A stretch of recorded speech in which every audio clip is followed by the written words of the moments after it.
Okay, ang subukan naman po natin ngayon is yung CAD stakeout. So, di ba may prepare tayo na drawing file doon sa ating previous video, sa video number 2 natin, no? So, import po natin siya, no?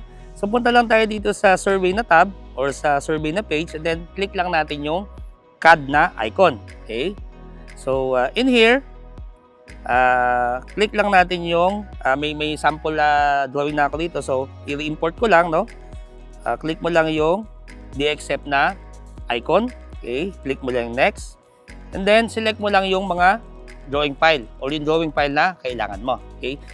Automatically, kung meron ng previous na drawing, i-overwrite nyo yun. Sorry, not i-overwrite.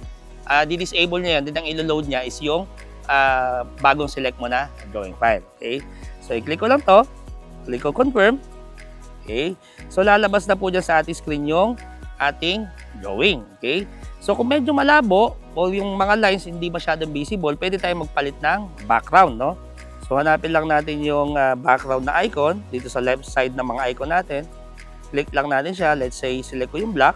Okay, yan. So, mas malinaw, no?